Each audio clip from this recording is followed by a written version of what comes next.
So, how many different types of Scotch come from Scotland? Anybody? Blended. Two, single malt and single grain. Now, from those two, there are subcategories where you have your blended Scotch, your blended malt, and then you have your blended grain. Now, when you hear blended grain, that is actually like corn, rye, wheat. So Johnny Walker Black has around 40 different blends, different whiskeys going into it to make one specific flavor profile.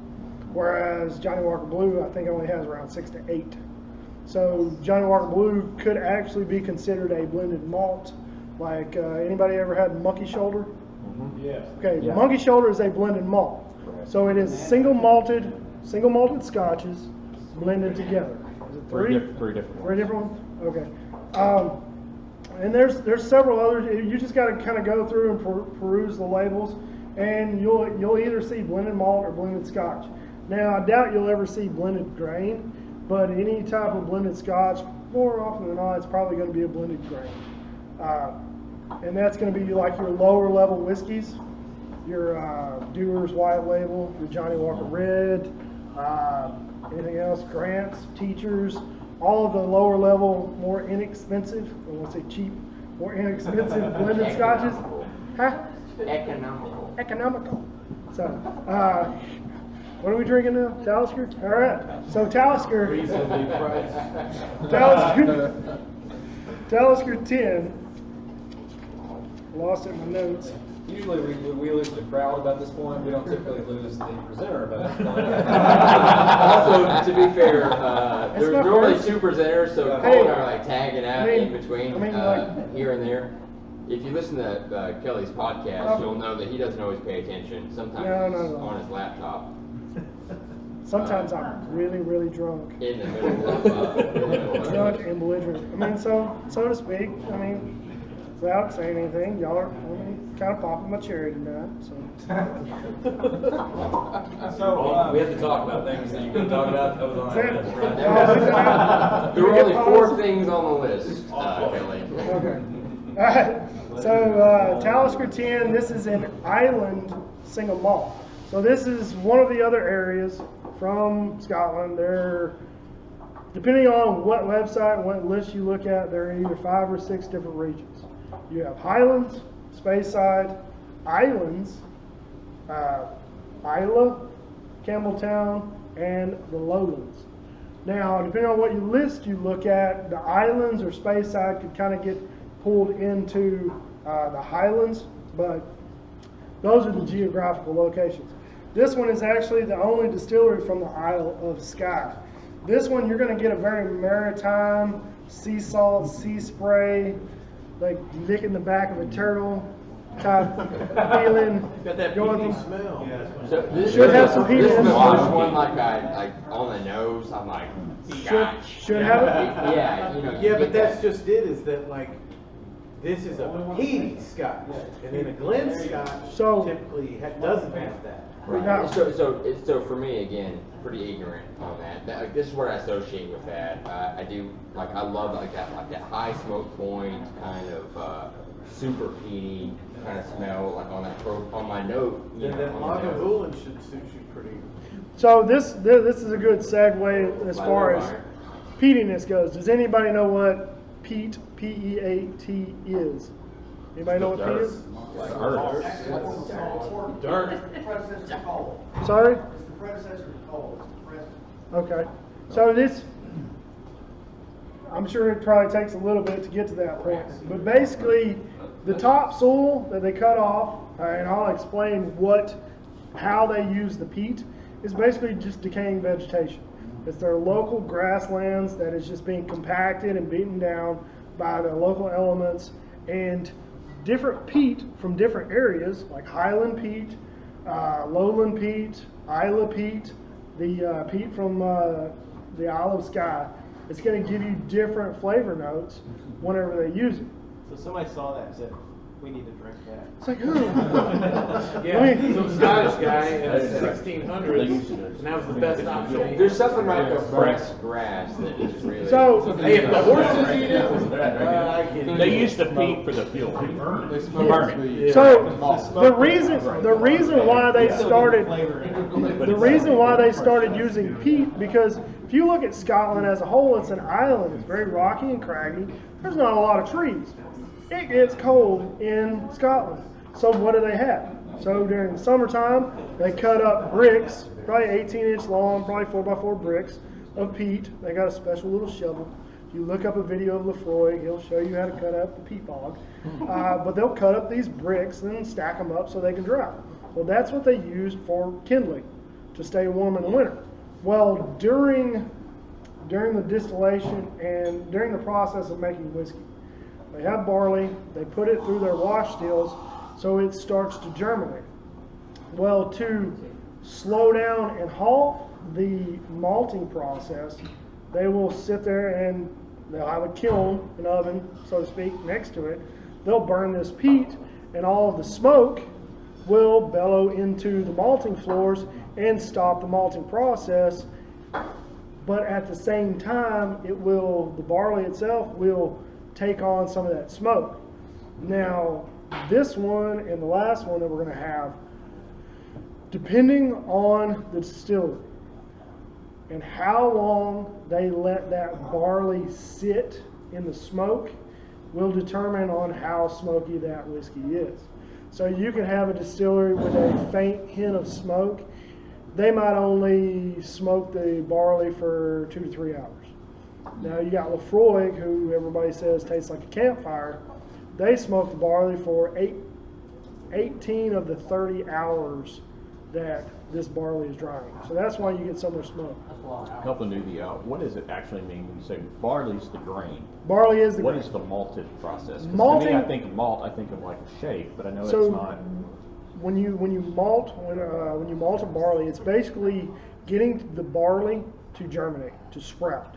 So whenever it starts to sprout, that's when all the sugars come out, and that's when you can access all the alcohol. Okay. So another difference in Irish whiskey. So at a certain time period in the 1800s in Ireland, it actually cost more. It was malted barley was actually taxed more than unmalted barley. So that's why they started drifting away from using malted barley in the distillation of their whiskey, and they used a lot of unmalted barley. So it was cheaper on them. They didn't want to pay any money to the government. I don't blame them. So, but that's what was happening then. So whenever you hear malt or malting or malted, it's just them getting the barley to sprout, so the extra sugars will come out. So you get more sugars. You get more sugars. So yes. unmalted. You still get the alcohol as well, but you definitely get different flavors. And then if you can stop it with the smoke, what does that do? It really just stops the process. Dries it out. Dries it out a little bit. Stops germinating, basically. And it's just like smoking a brisket. I mean, if you put some mesquite in there, you're going to get a mesquite smoked brisket, and it's going to have that mesquite flavor. Whereas if you take peat from Isla and you smoke it, you're going to get a very, and I don't want to. If nobody's had that one, I don't want to ruin anything. But this one, I would say. Working up to it. Yeah, we're working. I enjoy this now. If I would have just grabbed it and drank it, I would have been like, Yeah, the peat smell and flavor like hits you like a brick. Like the first time I had a Scotch, somebody gave me that, and I didn't want to touch it. yeah, if you do like a Scotch flight and you hit Lefroy. Yeah, my dad gave me the Monkey Shoulder. 12 years, and he's like, start with that.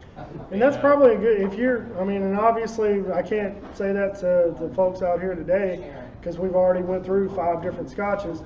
If you're going to advise someone else to start on Scotch, I would either have them start with a twice distilled Irish whiskey or something like Glenlivet or Glenfiddich, or even Macallan 12 or Macallan 10. Oh, yeah. Those are super light, super friendly, floral, very easy to drink. A little Or one of your pricey. friends that's over the laundry Scotch. Glenmorangie. Yeah. You pull out a Lefroy the first time they've ever had it. They might slap you. Huh? I said they might slap you if you try to get them. What slap you? Are you trying to poison me? Yeah, what is this? What everybody think about that one? I like Well, it. good. It's good. I like it. Here we go.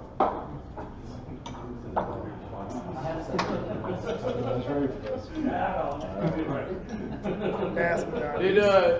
Does anyone watch Parks and Recreation? Oh, yeah. You're a Ron Swanson fan? Okay, Lagavulin is Ron Swanson's drink. So, if you're a real man, it's your drink too.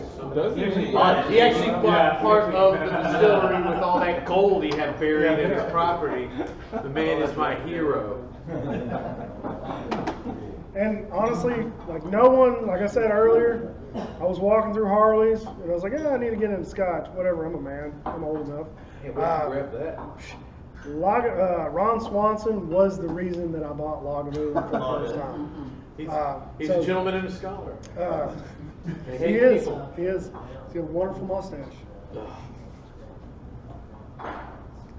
Yes. So, wonderful mustache. Is that what? Hey, yours is Is coming that, in nice. is that my segue to tell a story about you? No. Which one? No. Ah, There you go.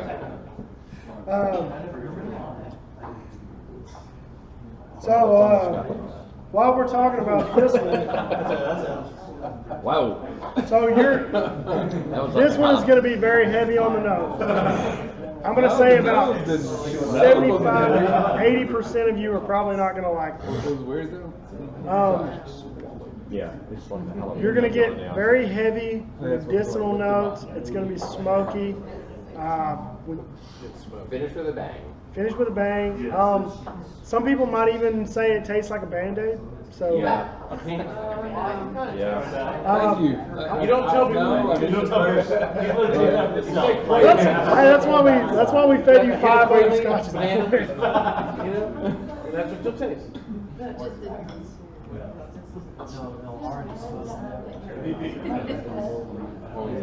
What is this? What is this? A drink for ants? So this one is obviously we started at the lightest and we finished at the heaviest. I think it's his best one. It's good. I like it. So a very, and I'm going to be honest, Well, now I know what I'm tasting. this is not for everybody. A very small portion of you will actually love this, and I would probably say less than 10% of the people in this room.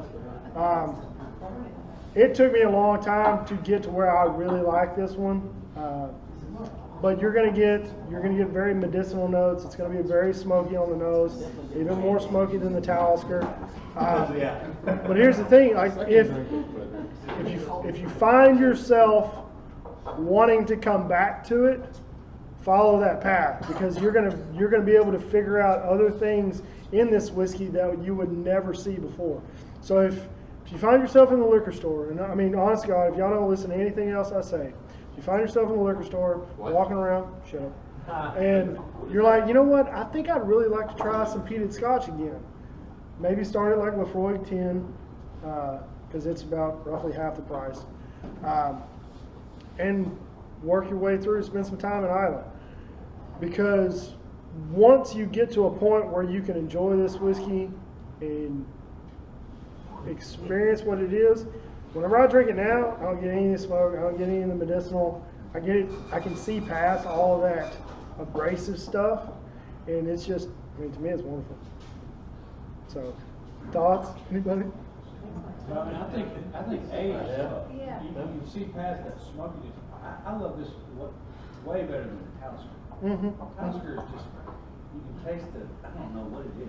This is, it marries so Oh, yeah.